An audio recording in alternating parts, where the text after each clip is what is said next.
I'm currently rebuilding a Honda CB250 and it looked nothing like this when I found it. There it is.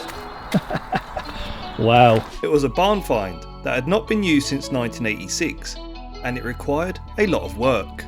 In the last episode, the aim was to strip the whole bike down, but when I got to this front wheel, I couldn't remove the front axle bolt.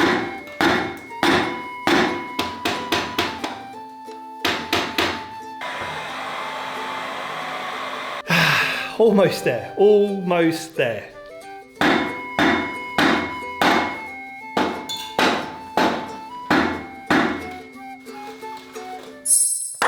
So, in today's video, we'll continue stripping this bike down. I'm asking very kindly, would you please allow me to undo this last remaining head bolt?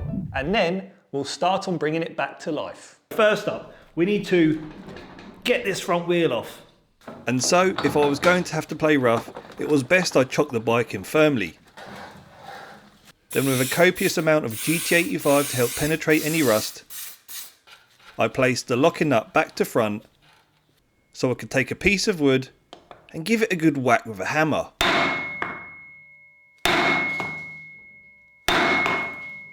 No good. So instead, I cautiously went at it with a hammer alone.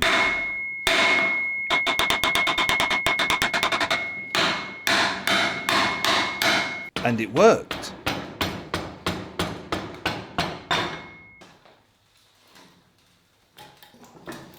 You can see the rust on the end of the axle bolt there. That was where it was obviously getting stuck. But with some GT85 and a good schmack, it eventually gave way. I wanted to remove the front forks next, so this rotten front mudguard, which should be a shiny chrome, needs to come off. Looking at the state of this front mudguard, I'm not sure we're going to be able to salvage this because, look closely, there's a great big crack. Let's get those front forks off.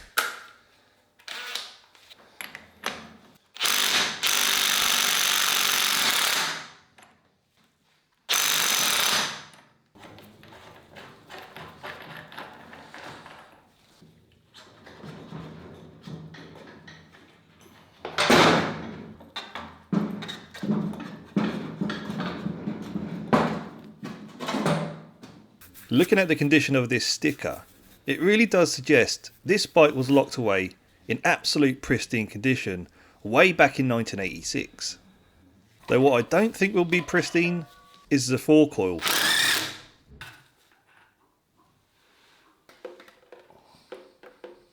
And while draining the oil, I couldn't help but reflect at the fact it was shut away in that fork for longer than I've been alive. Which, when looking at it closely, you can see the signs of age, such as moisture.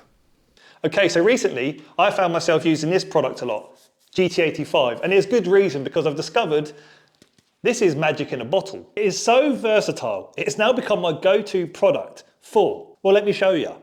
I wanted to restore this plastic fairing and dashboard. GT85 not only cleaned the plastic, it restored the plastic's natural look. When I needed to remove gritty lapping grease from a delicate part of an engine, GT85 was perfect because it lubricated and cleaned at the same time. I also trust it when it comes to maintaining my bikes. GT85 forms a long-lasting protective shield against water, rust and dirt. And of course, GT85 helped enormously when it came to stripping the Super Dream down. GT85 acts as a penetrant, which was great because when we need to remove these rusty exhaust studs, it worked a treat. It has become an absolute essential in this workshop, so thank you GT85. I was a little bit concerned with all of this rust, but it does seem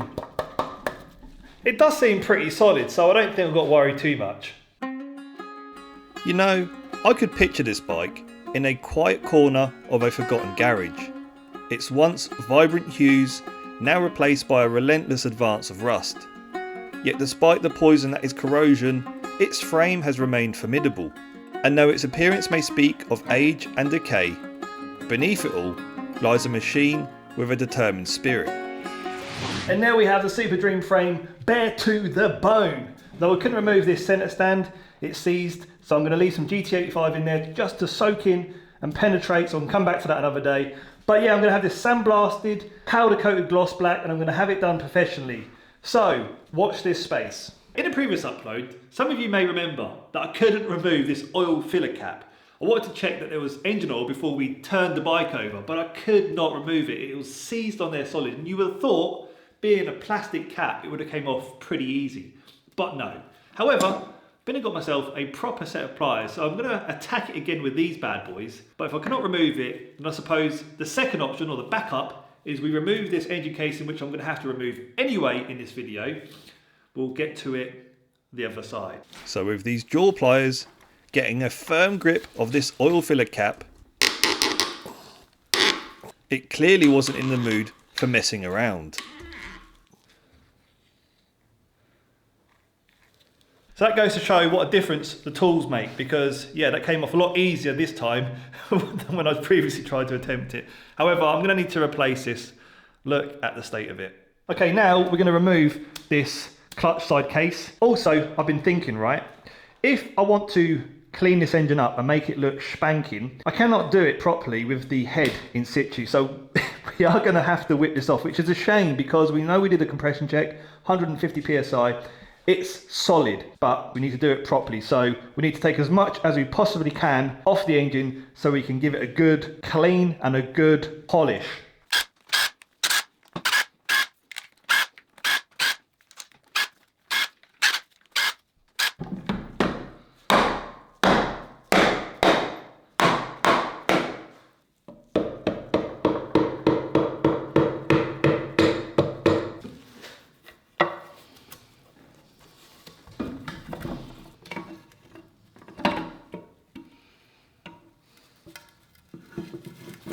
And just look at that. This engine almost looks brand new. And I don't think I'll need to worry about replacing that clutch either.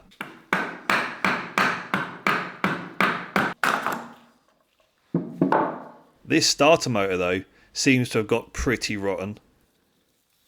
Now it's time to work on the top end. Though, if you are wondering about the flywheel cover, we needed to remove that in a previous upload.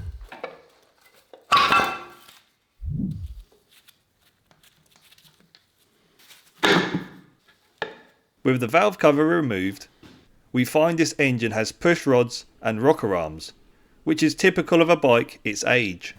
And because now we are getting serious, it's time for a fresh pair of gloves.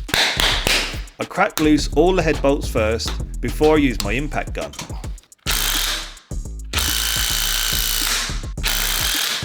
The bolts were still too tight, so it was out with the breaker bar.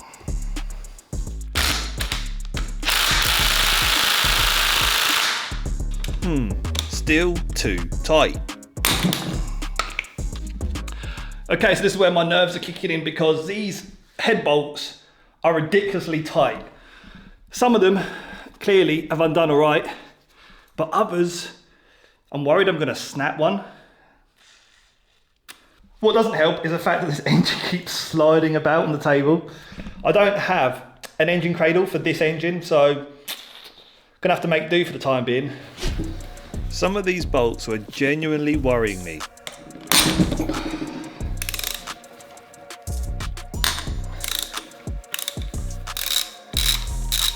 We were 6 bolts down, 2 remaining. And this is where I started to get a little concerned, as well as a little frustrated. I thought a good idea was to loosen a little, then tighten a little, and repeat, in the hope that this would break the grip I assumed the rust had formed. And having to resort to this breaker bar seemed so excessive. I got the bolt red hot in the hope that the heat would work its way down to the rust. Then finally, that snap luckily meant we got it moving, though look how it was still so difficult to remove.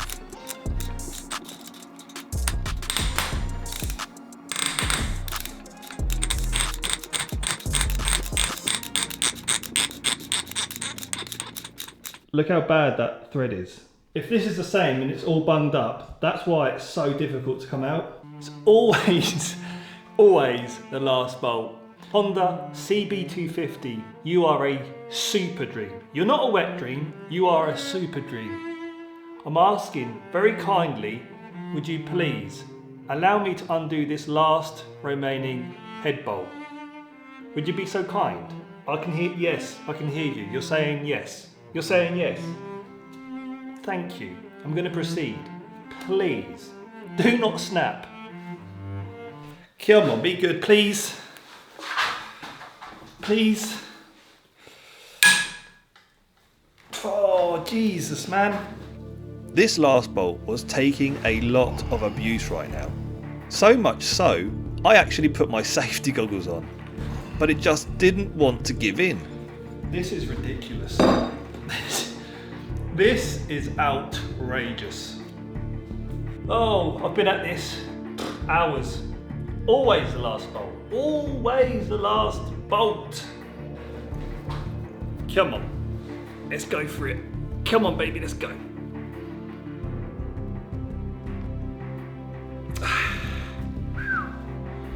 Check out the bruising. Nice. You know what? I'm gonna go home. I'm gonna come back to it tomorrow or another day.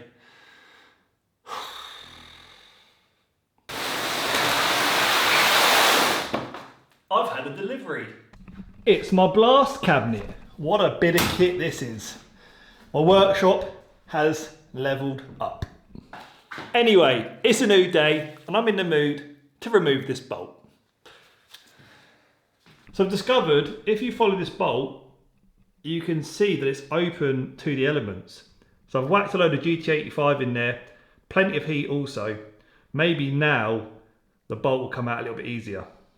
I also laid the engine on its side to help with leverage.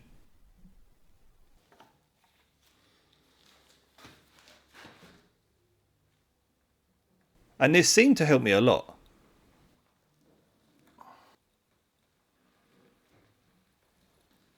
But just as it felt like it was getting easier, disaster strikes.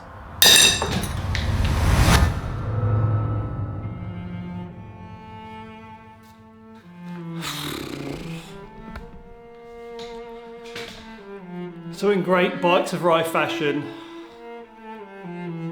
it snapped.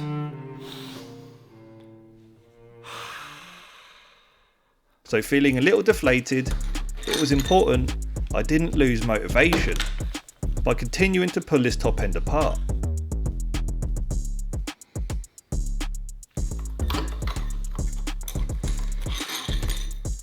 I was able to pull the inlet and exhaust rocker arms out as one unit, which was a bonus. And the camshaft timing gear had to come off so I could pull the timing chain.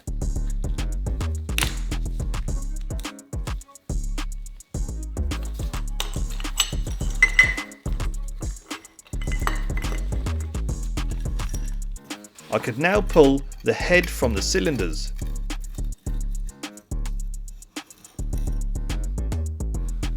I used a ratchet to crack loose the cylinder from the gearbox.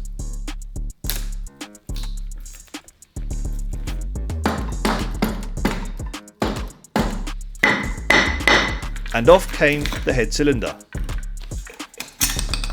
So we've removed that head cylinder, but how are we going to extract that broken bolt? Look how seized it is. Let me know in the comment section below with any of your ideas. I'd be interested to know how you think I'm going to extract that, and we'll come back to it in a future upload.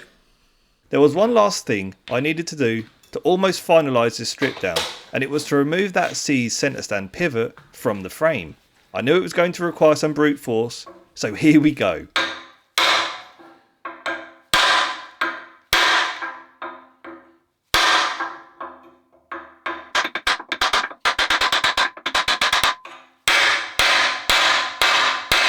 It wasn't shifting. So how about plenty of heat?